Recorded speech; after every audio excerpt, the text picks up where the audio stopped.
Bonjour à tous, nous c'est Adrien et Virginie de Petit Costaud. On se retrouve aujourd'hui à Liverdun, à côté de Nancy, en Lorraine, pour visiter la Piggy Brewing Company. Cette brasserie de la nouvelle génération craft est dynamique, originale et très créative. Si ça vous tente, c'est parti.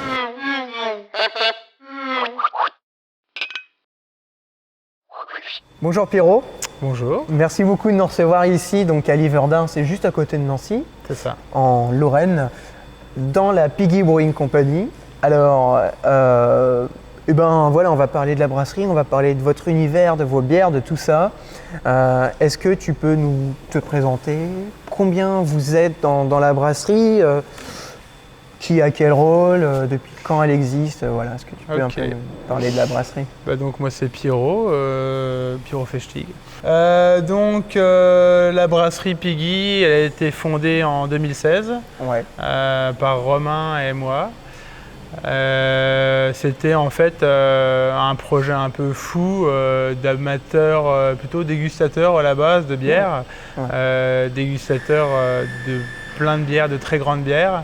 Et un beau jour, en France, il y a 10-12 ans, c'était quand même la galère d'obtenir des bières qui tenaient la route par rapport à ce qu'on avait goûté à l'international.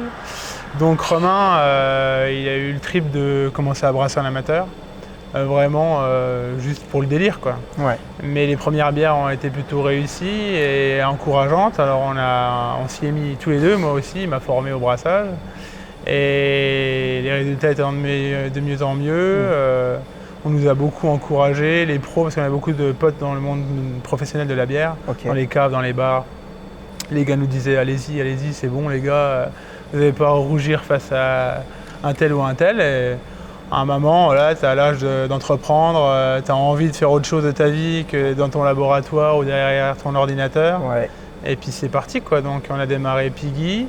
On a été très très vite rejoint par Lorenzo qui était un complémentaire à nous et on avait besoin d'un gars comme ça Donc on était trois et on a monté un très gros truc à trois rapidement. On a brassé à Façon au départ, chez IFBM à Nancy et chez Opiro à Maxéville. Pendant 1 an et demi comme ça, c'était super formateur pour nous, ça a été super intéressant. C'était pas du simple brassin à Façon où tu passes une commande et tu récupères ta bière et tu la vends.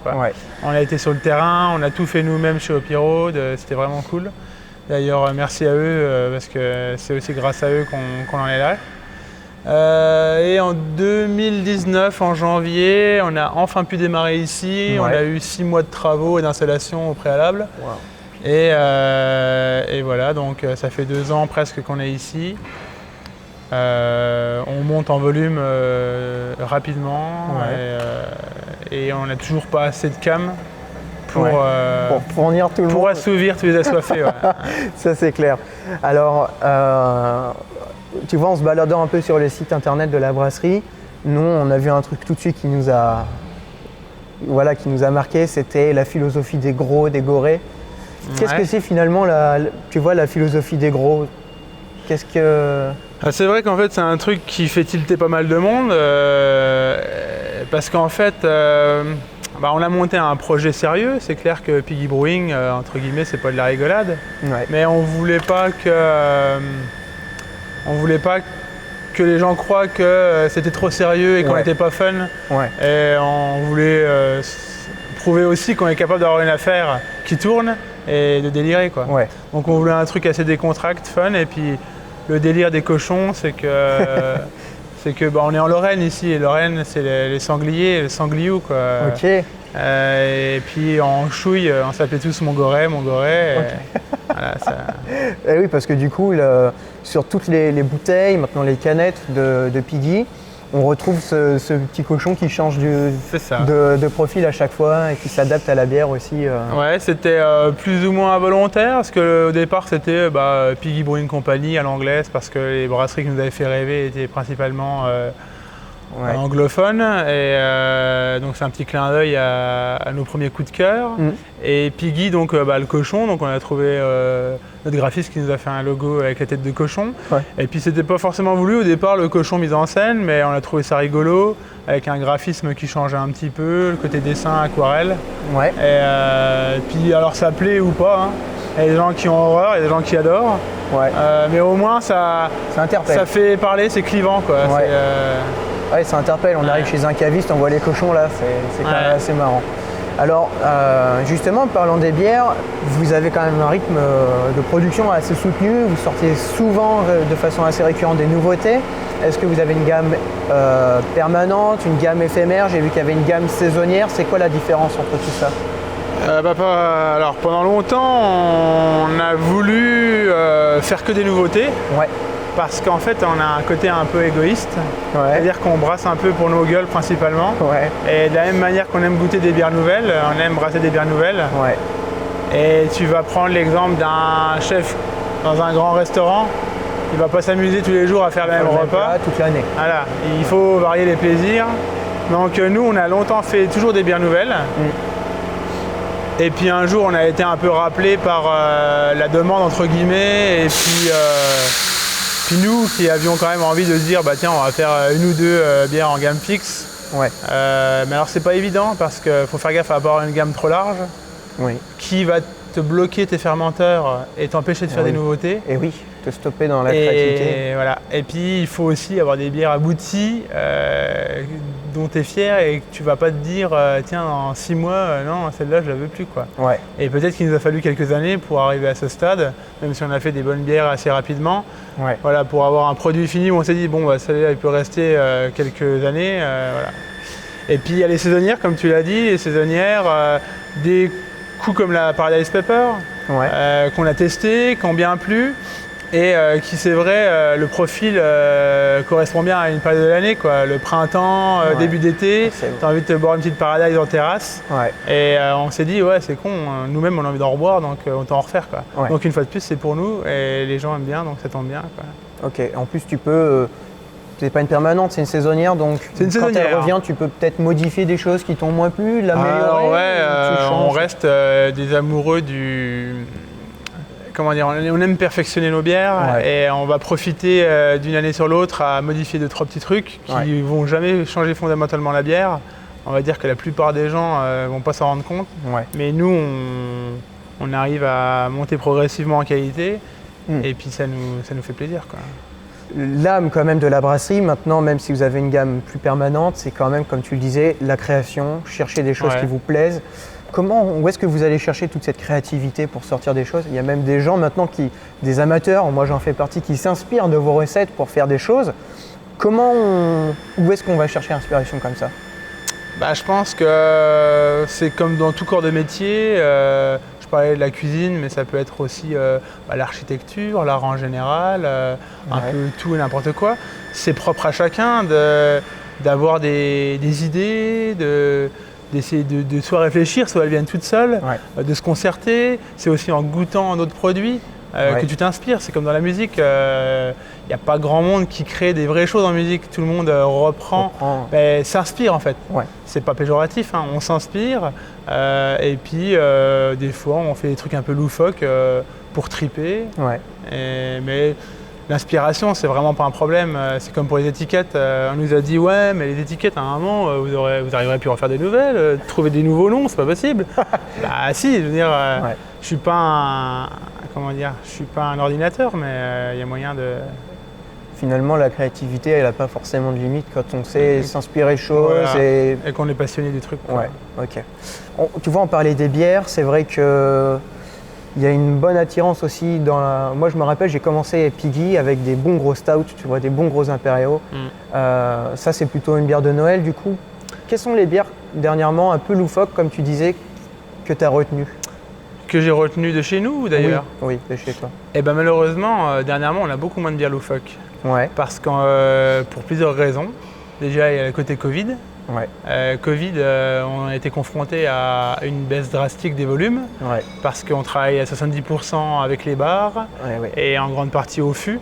Nous, c'est plus de 50% de la prod, les fûts. Ah oui. Donc, à un moment, tu revois ta copie en termes de volume et puis en termes de profil aromatique. Ouais. Parce que autant je suis le premier à délirer à faire l'Insteiner acide et fumé, autant en Covid, les gens ils veulent pas ça, quoi. Ouais. Ils veulent du houblon, ils veulent plutôt du kit à basse. Ouais. Et bon, on peut comprendre, surtout quand tu es bloqué chez toi et que tu peux rien faire d'autre. Mais donc on a vachement axé houblon, mais c'était bien aussi parce que du coup ça nous a permis de répéter plein de fois ce profil de bière et de l'améliorer. Ouais. Et ces 6 derniers mois, on a vraiment amélioré nos bières houblonnées. Oui, c'est vrai que vous avez travaillé beaucoup sur des IPA, des NEPA. Ouais. Et puis aussi, à un moment, on a été sous-dimensionné, donc on avait 5 fermenteurs, on avait une capacité de prod de maximum de 2000 hectos, ce qui était beaucoup trop petit. C'est pas énorme pour plein, mais pour nous, c'était trop petit. Donc on était obligé de mettre le paquet sur les bières qui partaient, parce qu'il fallait de la trésorerie, quoi. Et ouais. Mais là, on a des nouveaux fermenteurs et on a hâte de reprendre des petites curiosités, des choses je parlais de bières clivantes. Ouais. C'est totalement ça. Il y a des mecs qui m'ont envoyé des photos ou des vidéos de mes bières qui foutaient aux chiottes parce qu'ils trouvaient que c'était de la merde. Ah ouais. Mais ouais, pourquoi pas? Je veux dire, tous les goûts de la nature. Et des fois, je délire en disant tout le monde ne peut pas avoir bon goût. Ouais. Mais voilà, je conçois totalement qu'il y a des bières qui ne passent pas avec certaines personnes. Mais nous, on s'en est toujours un peu foutus parce qu'on ne sera jamais capable d'alimenter la terre entière. Non, ouais. Donc, à un on ne moment, fait pas des bières pour tout le monde. Voilà. Il ne faut pas faire n'importe quoi, mais il faut pouvoir faire ce qu'on veut, quoi. Ouais. Et ben écoute, sur ces belles paroles, je te propose de passer sur une déguste. Ouais, bah allez. Allez, c'est parti. Alors Pierrot, on passe maintenant à la dégustation. Qu'est-ce que tu as décidé de nous faire goûter aujourd'hui? Bah aujourd'hui, on va goûter Abricot Trip, qui est une collab avec la Biérothèque Toulouse. Ok. Donc un bar qui cartonne pas mal et qui s'est lancé dans une série de collabs, dont là c'est la 2e, on en a une 3e en cuve. Oh, trop bien. Je sais pas si c'est une surprise, donc pour l'instant j'en parle pas de cette 3e, pas devant les caméras.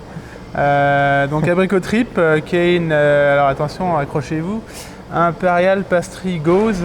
Ok. Abricot, vanille. Oh. Donc comme c'est pastry, forcément il y a un peu de lactose. Ok. Et gauze, il y a un peu de sel, et c'est du sel rose de l'Himalaya qui a été utilisé pour la recette là. Ouais. Alors pour ceux qui ne connaissent pas, une gauze déjà on va partir sur la base du style. Gauze, c'est une bière qui est acidulée, qui est salée, c'est ça? Ouais, c'est un vieux style allemand, la gauze, qui est acidulée, salée. Ok. Peut-être même qu'il y a un peu de coriandre. Oui, il me semble qu'il y a. Mais nous on n'en met pas. D'accord. Ouais. Et le côté pastry, ça c'est. Pastry, c'est le côté gourmand, le côté un petit peu gâteau moderne, de pas mal de bières qui sont sorties avec le côté gâteau, lactose, vraiment doudou, gourmand. Pas un truc dont je raffole forcément à fond. Mais quand c'est bien fait, pourquoi pas. Ouais, ok. Et Impérial, c'est. Là, on va voir. Parce que c'est fort, on est à 7 degrés et demi. D'accord, ok. Donc c'est une bière qui réchauffe, qui est gourmand quand même, et en même temps qui est fruitée. Normalement, elle est facile à boire parce qu'elle a cette petite acidité qui fait passer plein de choses, dont l'alcool. Elle est assez forte, et elle est fruitée. C'est la bière facile, quoi. Un peu cocktail, on va dire. Bon, bah on va goûter ça. Santé. À la tienne. À la tienne. Ah oui.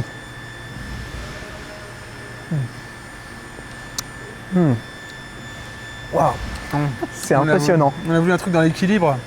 Un peu comme si tu buvais un nectar d'abricot, un peu plus acidulé, avec une petite touche de sel, chose qui est assez gourmande, mais facile à boire. Ouais, mais je vois ce que tu veux dire sur le côté nectar d'abricot. Dans le nectar, tu as ce côté un peu onctueux, un peu gras, un peu voilà. Et l'acidité est bien maîtrisée pour pas que ce soit gênant. C'est ça. On sent bien le fruit, hein. Bah là, on est pas loin des 400 grammes par litre. Ouf, ça, c'est une bière bien fruitée. Ça, c'est vraiment intéressant. La pointe de sel est bien présente. Juste ce qu'il faut, pas trop, tu vois, pour pas que ce soit. Ça reste un dessert. C'est pas la. Oui. En fait, c'est le petit kick de sel qui va rehausser un peu toute l'aromatique. La vanille, ça aide à faire ressortir la vanille. Ça rehausse le côté pâtissier. Mais c'est clair que si c'est trop salé et qu'il faut boire une deuxième bière pour se désoiffer, c'est clair. Craint, quoi. Bah, c'est bien, mais bon, pour le foie, c'est moins bien. C'est clair. Alors là, du coup, il y a d'autres bières. C'est la Pick Me Up et Heroica. Ça, c'est des bières qui font partie de votre gamme permanente, c'est ça? Alors la gamme fixe qui se décompose en 3 bières actuellement avec carte blanche qui n'est pas là parce qu'on la bouteille lundi prochain. D'accord. Pick Me Up qui est une petite American Pale Ale à 4,5, full citra. Et Heroica qui est une IPA un peu dans la tendance on va dire moderne. C'est pas tout à fait une New England parce qu'en fait, elle n'a pas cette rondeur et douceur que les New England actuelles ont. Elle reste un peu sèche et une amertume qui, même si elle est équilibrée, une amertume plus prononcée qu'une New England. Tout à fait. Donc, mais elle reste bien trouble. Donc c'est un espèce d'hybride moderne. Ouais, ok. Et du coup, avec 4 houblons différents. Ouais. Je vais pas te les sortir là maintenant parce que j'ai peur de me planter et d'avoir l'air con. Ouais, non mais c'est un cocktail de fruits mais je déjà. sais qu'il y a QA Citra Cascade et peut-être bien un Simcoe dedans. Ok. Et là, les autres, là, on est sur une bière acidulée framboise, c'est Ouais, alors on avait tripé avec la série Ich bin ein Porciner et c'était notre série des Berliner Weiss. Alors Berliner Weiss qu'on a quasiment fait que tout aux fruits. Ouais. Parce que ça marche quand même pas mal et puis Ouais, ça l'été marche bien. c'est assez top. Rien que la couleur, la première Berliner Weiss qu'on a fait, c'est une collab avec Carlo Ligman, une copine brasseuse de Blois, dans des coins de Blois. Et en fait, on a fait une framboise et quand ça s'est retrouvé sur les salons avec la bière rose, Ouais. les mecs ils hallucinaient tous quoi. Ouais. Et, ils cherchaient tous c'est où la brasserie qui a la bière rose, c'est où, Ouais, c'est où c'est énorme. Rien que ça, la couleur, ça fait tilt. Et alors à l'époque on était à 100 grammes par litre, mais là on est monté à 330 grammes par litre. Ah ouais. 2 tiers de cerise, 1 tiers de framboise et ouais, c'est du bon jus de fruits, c'est parfait pour le petit déjeuner quoi. Ok. Là il y a l'heure noire, c'est ça? Alors l'heure noire, ouais, un petit stout à 7 degrés, l'heure noire plutôt équilibré, assez goûtu, avec une bonne texture, mais qui reste toujours facile à boire, équilibré. Et à part quelques cas particuliers, on aime ce côté équilibré. C'est reste aromatique, mais facile à boire, quoi. Ok. C'est important parce que si on peut pas en boire beaucoup, Ouais, c'est dommage. c'est con, quoi. Et là, la dernière, c'est... Alors, la petite dernière, c'est la toute récente Terra Torba, Ok. qui n'est autre qu'une Terra Nera, donc un Imperial Stout à 10 degrés, vieilli en barrique de Kaolila. Ok. Kaolila qui est une distillerie écossaise sur l'île d'Islay et qui fait des whiskies fumés tourbés. Wow. Donc c'est sans concession, ça fait 10 degrés, c'est fumé, c'est pas à mettre dans tous les palais quoi. Ouais. C'est peut-être un peu cliché ce que je vais dire, mais moi c'est la bière que je bois au coin du feu dans mon petit fauteuil en cuir. Ouais, bah, Tu c'est vois, ce qu'ils appellent les bières de canapé. Hein. Oui, c'est ça, c'est une bière de canapé, ouais. Ça. Tout à fait, à la fin de soirée là, pour digérer. Ah bah ouais. En apéro, en starter, c'est violent. Quoi. C'est violent, je pense. Écoute, merci beaucoup Pierrot pour de nous avoir reçus et à toute l'équipe. J'espère qu'on se retrouvera bientôt. Bah pareil. Et puis en attendant, bonne continuation. Merci. Merci. Et puis, bonne continuation à vous aussi. Merci beaucoup, santé. Santé.